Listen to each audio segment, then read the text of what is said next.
सारे छात्रों ने अपना खाना खत्म कर लिया। अध्यापक जी सारी कक्षाओं के बच्चों को मैदान में भेजते हुए अमोली की कक्षा में आ पहुँचे। क्या हुआ बच्चों, तुम दोनों को मैदान में नहीं जाना क्या? वो हमने इस बार खेलों में भाग नहीं लिया है। क्यों भाई, ऐसा क्या हो गया? हर बार तो सामने से जिद करते हो कि खेलों का आयोजन करो, ये करो वो करो। इस बार क्या हुआ? क्या कोई समस्या आ पड़ी है? नहीं, कोई समस्या नहीं हुई है। वो मुझे और लता को इस बार बाहर जाना है, बस इसलिए हमने भाग नहीं लिया। एक दिन आकर फिर अगले दिन नहीं आ पाते तो टीमों में गड़बड़ हो जाती। ठीक है बेटा, जैसी तुम्हारी मर्जी। एक छोटी सी विनती है, हम दोनों गणतंत्र दिवस के बाद ही पाठशाला आएंगे। इस बात से आपको कोई समस्या तो नहीं होगी ना? मुझे क्या समस्या होगी बेटा, वैसे भी यहाँ सभी खेल ही खेलने वाले हैं। आप दोनों ने भाग नहीं लिया है तो नहीं आओगे तो भी चलेगा, लेकिन गणतंत्र दिवस पर आ जाती तो बढ़िया होता। क्या उस दिन वाकई में नहीं आ पाओगी? दोनों एक पल के लिए सोचकर बोले, हम जरूर आएंगे। ठीक है, तो चलो आप भी मैदान में चलते हैं। मैंने भी खेलों में भाग नहीं लिया है, फिर भी मैं उनका उत्साह बढ़ाने जा रहा हूँ, तो आपको भी चलना चाहिए। आप चलिए जी, हम आते हैं। अपने बस्तों को अच्छे से बंद करके दोनों मैदान में आ चुकी है। अमोली तो अपने दोस्तों को ऐसे सलाह दे रही है जैसे उन्हें खेल सिखा रही हो। तुम जाकर क्यों नहीं खेल लेती? इससे तुम्हें भी जरा अच्छा लगेगा और उनका अभ्यास भी हो जाएगा। नहीं नहीं, मैं यही ठीक हूँ। इतना कहकर अपनी कक्षा की ओर अमोली झांकने लगी। यार चल, एक बार बस्ता संभाल कर आते हैं। इतना सुनते ही लता खड़ी हो गई और दोनों कक्षा के पास जाने लगी। क्या हुआ अब? नाराज हो गई क्या मेरी सलाह से? कहाँ जा रही हो? मैं तो बस ऐसे ही सलाह दे रहा था।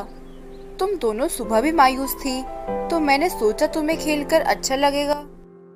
ऐसी कोई बात नहीं है अध्यापक जी, हम तो बस पानी पीने जा रहे हैं। ओह अच्छा बेटा, जाओ। दोनों पानी पीकर अपने बस्तों को संभालकर वापस मैदान में आ पहुंची। इस बार अमोली बैठने की बजाय अपने दोस्तों को खेल सिखाने लगी। लता से भी नहीं रहा गया और वह भी खेलने लगी। ये खेलने में इतनी लीन हो गए कि इन्हें जो अपने बस्तों की चिंता थी वो भी गायब हो गई। 1 घंटा होते ही अध्यापक जी सबको कुछ समय तक विश्राम करने को कहकर कार्यालय की ओर चले गए। अमोली और लता तो सीधे कक्षा की ओर भागी। इनका जो सामान था वो खो गया है। अचानक से अमोली और लता रोने लगी। क्या हुआ अमोली, तुम क्यों रो रही हो? मेरी एक खास चीज खो गई है। मैंने बस्ते में ही रखी थी, अब नहीं मिल रही है। क्या किसी ने मेरा बस्ते को छेड़ा? सभी बच्चे नहीं कहकर लता को अपने बस्ते दिखाने लगे। इतने में विश्राम का समय खत्म हो गया। सारे बच्चे दोबारा मैदान में चले गए, मगर अमोली और लता अभी भी रोती हुई कक्षा में ही बैठी है। जिन बच्चों ने खेलों में भाग नहीं लिया है वे चाहे तो अपने घर जा सकते हैं, हमें कोई आपत्ति नहीं है। यह मैं केवल इसी नगर के बच्चों के लिए कह रहा हूँ। जो बसों से जाते हैं वे रोजाना के समय तक रुक कर ही जाएं।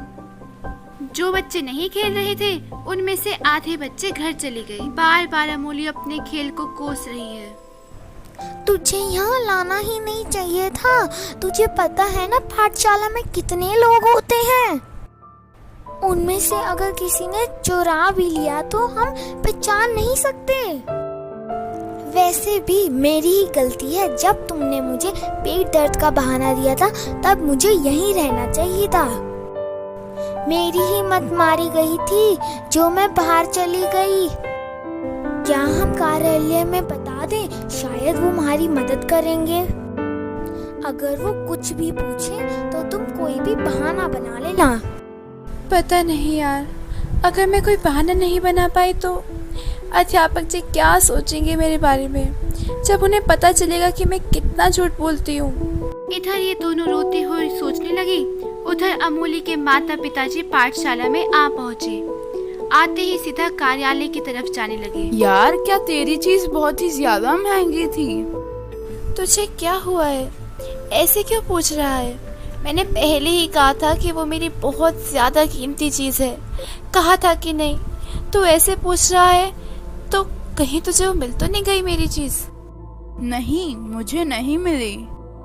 वैसे तुमने कहा था कि वो कीमती चीज है, मगर हमें लगा कि वह उतनी भी कीमती नहीं होगी। अब लगता है कि थोड़ी ज्यादा ही कीमती चीज है, तभी तो तुमने अपने माता पिताजी को यहाँ बुला लिया है।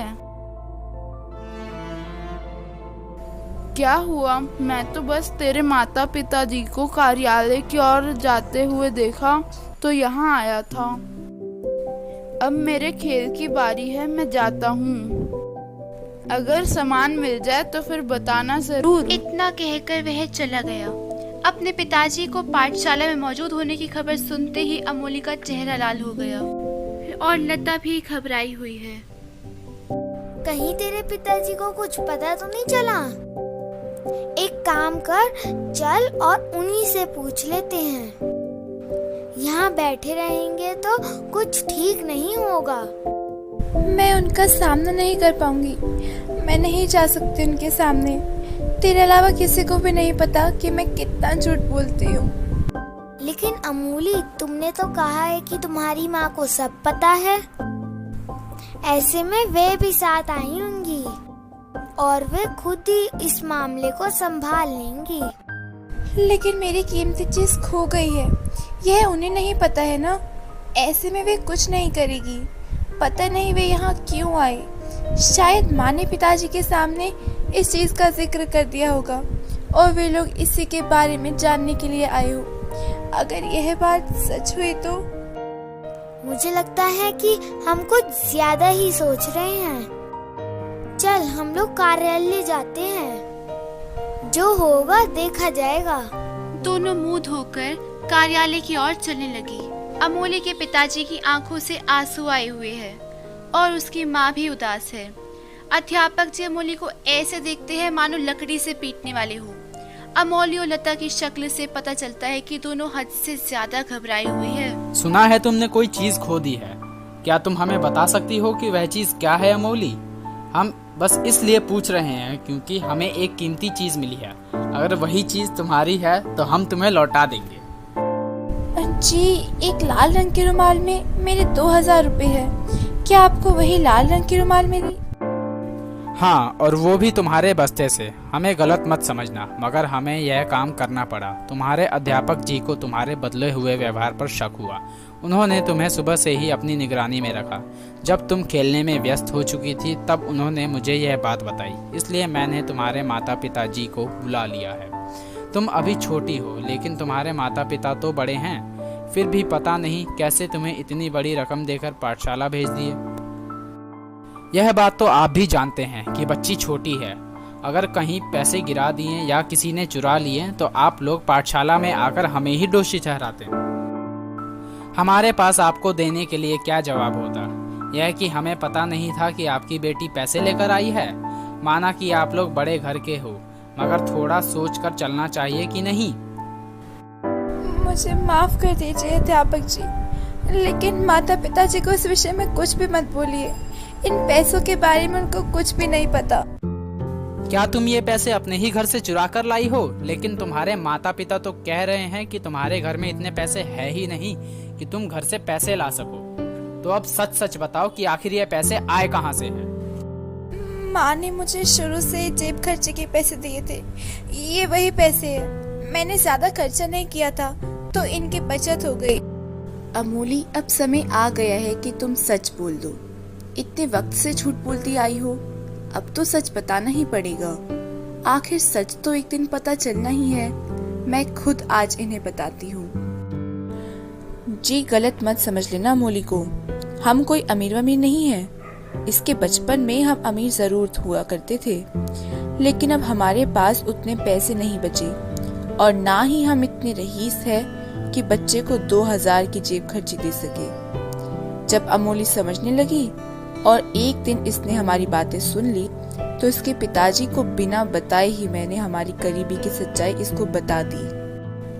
ताकि यह अपनी पढ़ाई छोड़ दे और घर का कामकाज सीख ले। इससे कुछ पैसे और बच जाएंगे। मगर इसने तो मुझे हैरान ही कर दिया। कहने लगी कि अब मैं कोई फालतू का खर्चा नहीं करूंगी। मैंने जब पूछा इससे तो कुछ नहीं बताया, सिर्फ एक बात कही कि हमारे इन हालातों के विषय में मैं किसी को भी ना बताऊं। इसने आपको और इसके दोस्तों को सच नहीं बताया। जो भी झूठ बोलने पड़े इसने बोल दिए, ताकि आप लोगों के सामने हमारी इज्जत कम ना हो। और ये पैसे भी इसने मेहनत करके कमाए हैं। तू बता ना अमोली। ये तुम क्या कह रही हो सुमित्रा? तुम होश में तो हो? एक मिनट, इसका मतलब तो यही है वो कारण जिसके लिए तुम लोग मुझे हर बार पाठशाला आने से रोकते हो। लेकिन सुमित्रा, तुम भी तो माँ हो इसकी। इसे मेरे होते हुए भी बाहर लोगों के पास काम करने की अनुमति कैसे दे सकती हो? अभी मैं जिंदा हूँ। मुझे कहते तो मैं थोड़ी मेहनत और कर लेता, लेकिन लगता है तुम दोनों को मुझ पर भरोसा ही नहीं है रहा। तभी तो मुझे कुछ बिना बताए ही इतना कुछ कर लिया है। कम से कम मुझे तो सच्चाई बता देते। और अमोली, गरीब होना बुरी बात नहीं होती है और ना ही अमीर होना अच्छी बात होती है। यह सब समझने की बातें ही हैं बेटा। अमीर गरीब से कोई फर्क नहीं पड़ता, मगर सच और झूठ से बहुत फर्क पड़ता है। तुम माँ बेटी ने मेरा भरोसा तोड़ा है। मैं तो ऐसे ही समझ रहा था कि मेरी बेटी समझदार है, मगर अब लगता है नहीं, अब तो यकीन है यह बात गलत है। तुम अभी भी बच्ची ही हो। अध्यापक जी राजीव के कंधे पर हाथ रखते हुए बोले। देखिए राजीव जी, मैं समझ सकता हूँ कि आप पर क्या बीत रही है, लेकिन आप जरा शांत हो जाइए। अमोली को बताने तो दीजिए कि आखिरकार वह पैसे इतने लाई कहाँ से है और क्या काम करके उतने पैसे जमा किए हैं। अमोली, चलो अब सच सच बता दो बेटा। मैं नहीं चाहती थी कि सारे बच्चे हमारा मजाक उड़ाए कि अमीर होने के बाद गरीब हो गए, पैसे नहीं रहे वगैरह वगैरह। सब लोग मुझे चिढ़ाते अगर मैं सच बोलती तो। और अगर मैं आप में से सबको सच बता भी देती तो मुझे 1-2 दिन बाहर जाने की अनुमति नहीं मिलती। अगर अनुमति नहीं मिलती तो मेरे खर्चे कैसे निकलते। इसलिए मैंने आप में से किसी को भी हमारी सच्चाई नहीं बताई। पिताजी की कोई बैठक नहीं होती थी। मैं तो बस बाहर जाने के लिए आपसे झूठ बोलती थी। जब मैंने मेरे माता पिताजी को हमारे हालातों के बारे में बातें करते हुए सुना तो मैंने मेरी माँ से सारी सच्चाई बता देने की जिद की। उन्होंने जब मुझे सब कुछ बताया तो मैं ज़्यादा कुछ समझ नहीं पाई। फिर जब पढ़ाई छोड़ने की बात माँ ने मुझसे कही तो मैंने कह दिया कि मैं मेरी जेब खर्चे खुद ही निकाल लूँगी। लेकिन मुझे समझ नहीं आ रहा था कि मैं ये कैसे करूँगी। मैं घर के बाहर बैठकर सोचने लगी। तभी कुल्फी वाला, चूड़ी वाला, फल बेचने वाला एक एक करते हुए मेरे सामने से गुजरने लगी। तभी मुझे ख्याल आया कि मैं भी ऐसा कुछ कर लूं। अगले दिन मैंने लता को सारी बात बताई और दुकानों की तरफ चली गई। वहाँ पर मैंने एक तस्वीरों की दुकान देखी। हम अंदर गए और उन्हें चित्रों का दाम पूछा तो उन्होंने एक एक चित्र का करीब 500 से ऊपर दाम बताया। फिर मैंने कहा कि मैं यहाँ पर काम की तलाश में आई हूँ। तब उन्होंने पहले इनकार कर दिया। फिर लता ने उनसे कहा कि मैं उनके लिए कम दामों में चित्र बनाकर दूंगी। फिर उस दुकानदार ने कहा कि उसे एक चित्र के 200 खर्च होते हैं। आपको शायद नहीं पता, मगर मुझे चित्रकला अच्छे से आती है। मैंने मेरा पहला चित्र विनायक जी का बनाया, जो कि दुकानदार जी को बहुत पसंद आया। मैंने उनसे कहा कि मैं एक दिन के 100 लूँगी, तो एक दिन में 2 से 3 चित्र बना दूंगी। उन्होंने मेरी बात मान ली और मेरे पहले चित्र के 100 रुपये मुझे दे दिए। मैंने उनसे यह बात भी कही थी कि मैं हफ्ते में 1-2 दिन की छुट्टियां भी लूँगी। पढ़ाई के लिए छुट्टी लेने की इस बात को उन्होंने स्वीकार कर मुझे आने के लिए कह दिया। उसी दिन से मैं हफ्ते में 2 या 3 दिन ही पाठशाला में आने लगी हूँ। मतलब आज तक जो भी तुम कहती आई हो वह सारी कहानियाँ झूठी हैं। तुम बिना सफर तय किए ही कोई ना कोई कहानी बता देती थी और ऊपर से खुद के पैसों से हम सब के लिए कुछ ना कुछ तोहफे भी ले आया करती थी। हाँ, और मेरे चित्रों को देखकर कोई ना कोई कहानी बना लेती थी और बोल देती थी। इसका मतलब आनंद वाली कहानी भी झूठी ही होगी। हाँ, आनंद वाली कहानी भी झूठी है। आनंद वाली कहानी आपको बताने की केवल एक ही वजह थी। एक दिन पाठशाला के अध्यापक जी सेठ जी की दुकान पर चित्र खरीदने आए। उन्हें आजादी को सूचित करने वाले चित्र की तलाश थी। सेठ जी ने उन्हें बैठाया और मुझसे ये चित्र बनवाया। मैंने चित्र बनाकर उन्हें दिया। उनको मेरा चित्र बहुत पसंद आया। उन्होंने मुझे गणतंत्र दिवस के यानी कि आने वाले 5 दिनों तक चित्रकला के कुछ छात्रों को नई युक्तियाँ सिखाने को कहा और उसके बदले में 5000 देने की बात की। फिर मुझे 2000 रुपए दिए कि जरूरी चीजें मैं खुद ही सारे छात्रों के लिए ले लूं। लेकिन उन्हें मेरे चित्रों पर कुछ लोगों की राय लिखावट में चाहिए थी ताकि वे अपने संगी प्रधानाध्यापक जी को दिखा सके। बस इसलिए मैंने आनंद की कहानी सुनाई और लिखावट में आपकी तारीफें ले ली। वो पैसे मैंने सेठ जी के पास ही रखे थे। आज मुझे उन बच्चों के लिए जरूरी सामान खरीदना था तो वो पैसे मैं यहाँ ले आई। वैसे मुझे पता है कि झूठ बोलना गलत बात है, पर मजबूरी के कारण मुझे झूठ बोलना पड़ा। कृपया आप मुझे क्षमा कर दें और हो सके तो ये बातें किसी को ना बताएं। मेरी आप सभी से ये विनती है। अमूल्य की ये बातें सबकी आंखों में आंसू ले आई, लेकिन किसी ने उसे डांटा नहीं, क्योंकि अच्छाई के लिए बोला गया झूठ झूठ नहीं होता। अध्यापक जी के समझाने के बाद अमूल्य के पिताजी अमूल्य को गले लगाकर आगे की दुकान पर जाने की अनुमति दे देते हैं, मगर सच बोलकर ही जाने को कहते हैं। इससे अमूल्य की कला का अभ्यास भी चलता रहेगा और अध्यापक जी ने अमूल्य पर गर्व किया, क्योंकि अमूल्य ने इस काम का असर अपनी पढ़ाई पर जरा भी नहीं पड़ने दिया।